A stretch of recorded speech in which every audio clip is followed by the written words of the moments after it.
আসসালামু আলাইকুম সবাইকে। আমি মিথিলা। আমাকে আমার ক্যাম্পাস ৪০ দিনের জন্য বের করে দিয়েছে। So I feel so alienated যে আমি কি করব এই ৪০ দিন। আম যদিও আমার বেশিরভাগ সময় একা একাই হচ্ছে ঘরেই থাকা হয়। বাট এই ছুটিতে আমার মনে হচ্ছে যে সবকিছু মনে হয় আমার কাছ থেকে একটু সরে যাচ্ছে। সো আমি কি করেছি দেখেন। দেখেন, আমি নরমালি সাজুগুজু করতে একদমই পছন্দ করি না। বাট আজকে আমি মেকআপ নিয়েছি। নিজে তাও। তারপর হচ্ছে শাড়ি পরেছি। আমি অনুষ্ঠানেও খুবই রেয়ারলি অনুষ্ঠানে শাড়ি-টাড়ি পরা হয়। তো মাঝে কেনা করেছে। আমার প্ল্যান ছিল অনেকগুলা বই পড়া। বাট আনফরচুনেটলি আমার বাসায় অনেক বই আছে। কিন্তু একটাও আমার পড়ার মতো না এবং আমি অনেক বই গিফট পাই। মানুষ ভাবে আমি অনেক পড়াশোনা করতে পছন্দ করি। আমার কাছে এটা খুবই প্যাথেটিক লাগে যে মানুষ কষ্ট করে টাকা নষ্ট করে টাকা দিয়ে বই কিনে আমাকে একটা জিনিস কিনে দিচ্ছে। বাট সেটা আমি পড়তে পারছি না। বছর পর বছর রয়ে যাচ্ছে সেলফে। এটা খুবই প্যাথেটিক। কেন করা হয় না বলি?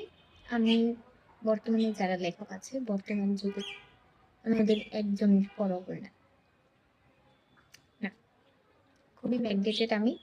আমি হচ্ছে আগের যুগের মানুষদের লেখা পড়ি। বঙ্কিম, শরৎ, তারপর বিভূতিভূষণ, আহমেদ শফী আমার প্রিয় লেখক। বাট বর্তমানে আমার বাসায় উনাদের কোনো বই নেই। হলে আছে। আর কিনতে হবে। তো আমরা যারা নীলক্ষেত থেকে বই কিনে অভ্যস্ত, আমাদের আর অনলাইনে বই কিনে আমাদের হবে না।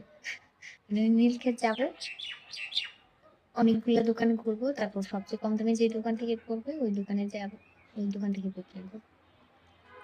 তো এখন আমি বইও কিনতে পারছি না, বাসায় আছি, সময়ও যাচ্ছে না। এই ৪০ দিন যা যা পারলাম সবকিছু শিখে ফেলবো, একদম সব শিখে ফেলবো আমি। নিজেকে কোনোভাবে এলিয়েনেটেড ফিল করানো যাবে না। আমি সবকিছু শিখবো। আমার সবচেয়ে বেশি ভয় হচ্ছে এই যে এই ক্যামেরার। আমি ছবিও তুলতে খুব একটা পারি না। বাট এটা আমার অনেক বিগেস্ট একটা আম মানে ফিয়ার ফোবিয়া না। ছবি তুলতে পছন্দ করি বাট তুলি না তেমন একটা। কারণ আমার কাছে মনে হয় আমাকে সুন্দর লাগে না। আজকে লাগছে। আহ আজকে লাগছে। আমি এই পেজটা খুলছি ২০২৩-এ অ্যান্ড কখনো সাহস হয় নাই। ভিডিও-টিডিও আপলোড দিয়েছিলাম ২ টা। ২ টা ভিডিও আপলোড দিয়েছিলাম, কে জানি হারিয়ে গেছে। তারপরে আমি পেজ ডিএক্টিভেট করে রাখছি। এখন ২০২৬ ৩ বছর পর আবার অ্যাক্টিভেট করেছি। আমাদের ক্যাম্পাসে ৪০ দিন আগে ছুটি দিল। স্টুডেন্টদের মেন্টাল হেলথ এর কি সিচুয়েশন হবে আমি বুঝতে পারছি না। কারণ হলে যারা একবার থেকে অভ্যস্ত হয়ে যায়, তারপর আর বাসায়ও ভাল লাগে না, বাড়িতেও ভাল লাগে না, কোথাও ভাল লাগে না। হলে